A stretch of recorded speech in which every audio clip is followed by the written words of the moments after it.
Dans une contrée lointaine aux forêts verdoyantes, s'étendent les terres de la famille Dick. Un de leurs ancêtres consacra sa vie à la fabrication de statuettes religieuses suite à une apparition divine. Ce n'est peut-être qu'une légende, mais ce qui est sûr, c'est qu'il fit ainsi fortune. Depuis lors, ses descendants régnaient sur la ville en maître absolu. Jusqu'à ce jour où le dernier héritier de cet empire, Richard, dont le seul dieu est l'argent, décide de rompre avec la tradition familiale. À l'instar de mon aïeul, j'ai eu une illumination. Il n'y a pas que la religion qui fasse tourner le monde. Il y a le sexe aussi, qui est bien plus rentable. Avant, on fabriquait ça. Et désormais, on fabriquera ça. Eh oui, mes braves, j'ai l'intention de reconvertir l'usine dans la fabrication de godes. Et pour ce faire, je vais devoir me séparer de certains d'entre vous. C'est un dur sacrifice, mais estimez-vous heureux. Je ne délocalise pas. Vous n'avez pas le droit de nous licencier, alors que l'usine fait des bénéfices. J'ai tous les droits. D'ailleurs, t'es viré, Marcus. Ça ne se passera pas comme ça. Tous avec moi, votons pour la grève. Ça ne te suffit pas de m'avoir pris ma femme. Tu m'ôtes aussi mon gagne-pain. On n'était même pas mariés. Alice m'a dit que tu rêvais de devenir écrivain. Tu peux me remercier. À présent, tu peux y consacrer tout ton temps. Mais comment peux-tu vivre avec une ordure pareille? Qu'est-ce que tu croyais, Marcus? Que j'allais te laisser gâcher ma vie? Va au diable, tu n'es qu'un pauvre raté. Je préfère être un raté qu'un tyran. Un jour, tu te rendras compte de ton aigreur, Alice. Mais il sera sûrement trop tard.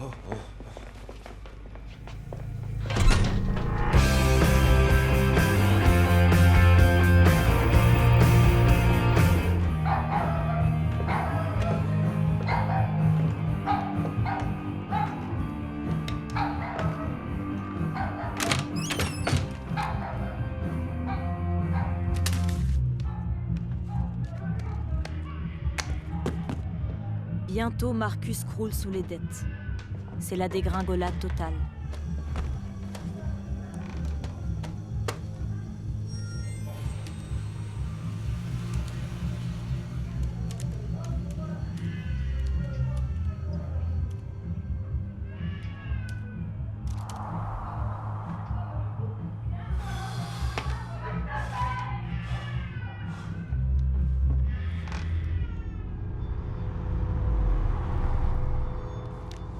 Expulsé de son logement, renié par tous, il se réfugie dans un coin de la forêt. Il exprime sa colère et son désespoir à travers l'écriture.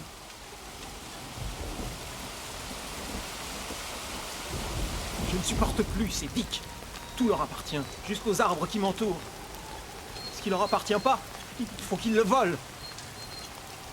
J'arrive pas à croire qu'Alice ait eu le coup de foudre pour ce pourri.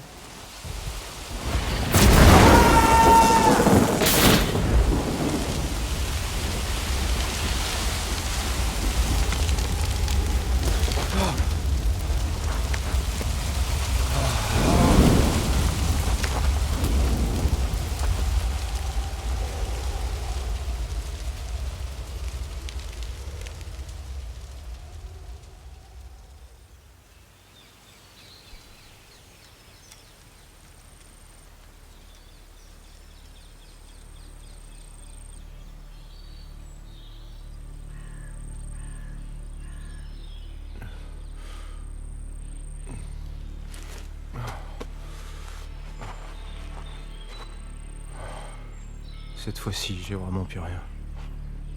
Si, tu m'as moi. Qui est là?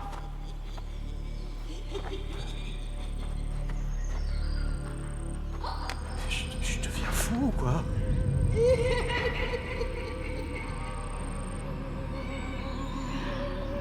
Mais non. Regarde par terre. Je suis là, caché dans ton ombre. Mais qu'est-ce que c'est que ça? Je suis la misère. Maintenant que tu as touché le fond, je peux enfin nous révéler. Mais alors, si ma vie est un désastre, c'est par ta faute. Mais pendant combien de temps encore comptes-tu me parasiter? Mais je suis là pour toujours. Pour le meilleur et surtout pour le pire. Je te suivrai jusqu'au tombeau. À quoi bon vivre alors? Autant en finir tout de suite.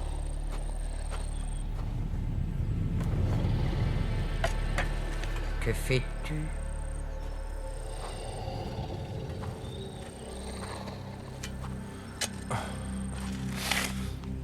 Tu creuses notre tombe?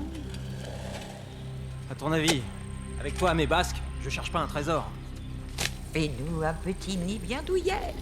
N'oublie pas que nous deux, c'est pour l'éternité.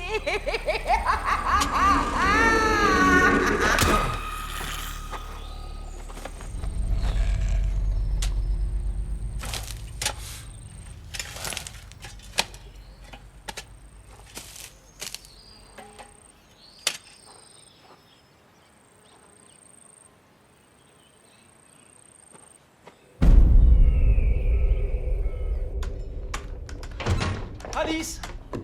C'est la fin de nos malheurs. J'en ai éliminé la source. En fait, j'étais enchaîné par la misère. Je m'en suis débarrassé. Mais qu'est-ce qui se passe ici? Je sais pas, il raconte n'importe quoi. Il délire. Je ne délire pas. J'ai enterré la misère dans un grand trou au milieu de la clairière. Elle ne me nuira plus. Je veux bien que tu dormes dans ma forêt, mais je ne tolérerai pas que tu fasses des trous partout. Compris? Repartons à zéro, Alice. Reviens vivre avec moi. Où ça? Dans ta tente? Oh, ça suffit maintenant. Elle ne veut plus de toi, pauvre fou. Va-t'en ou je te fais enfermer. Pas besoin. Rassurez-vous, je vous importunerai plus. Je quitte Dickeland à tout jamais. Bon débarras. Adieu, Alice. J'espère que tu regretteras pas ton choix. J'ai enterré la misère. N'importe quoi. Débarrassés de Marcus, Alice et Richard peuvent enfin profiter pleinement de leur amour. Mais passé la magie des premiers temps, Alice déchante, le cœur n'y est plus. Au fil des ans, les disputes sont de plus en plus fréquentes.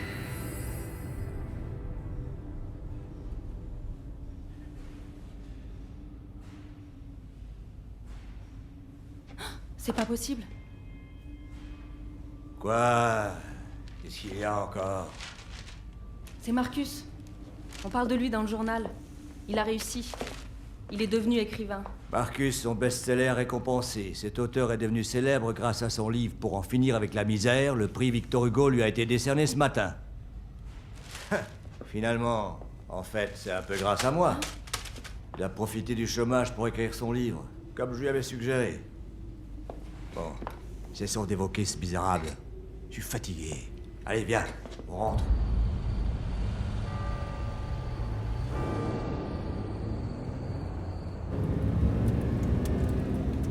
Nous accueillons dans notre édition spéciale l'écrivain Marcus, lauréat du prix Victor Hugo, pour parler de son best-seller Pour en finir Ça va être illisible de toute façon. D'oublier n'importe qui de nos jours. Tu te crois mieux que lui à vendre des bites? Moi, j'aimerais bien le revoir. T'interdis de revoir ce parvenu. T'as pas vu qu'il était cinglé? Et s'il n'était pas fou? S'il avait vraiment enterré la misère dans la clairière? On va voir ça tout de suite. Mais t'es complètement taré! En tout cas, si ton cher Marcus dit vrai, quand je l'aurai déterré la misère, elle se fera une joie d'aller le retrouver. Si tous les pauvres se mettent à devenir riches, où va-t-on?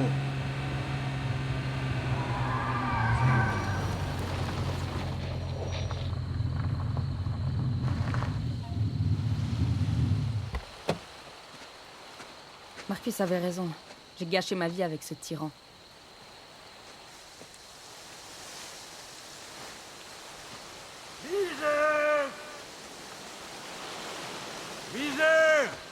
Viseur, où es-tu? Ici, je suis ici. Ne t'inquiète pas, je vais te sortir de là.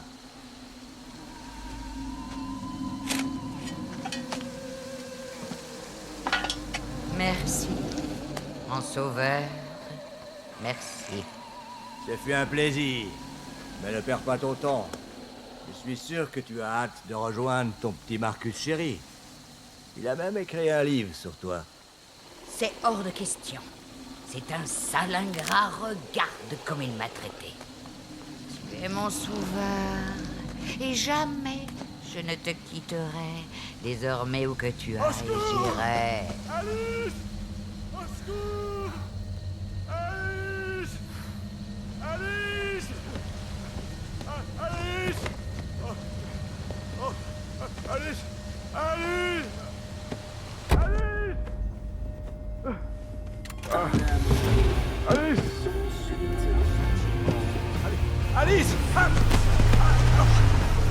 Ne t'en fais pas, je suis là, moi. Et mon amour est éternel. Si tu pars, évite les mots, les redites. Oui, tes mots me chagrinent. Vois comme tu te débines.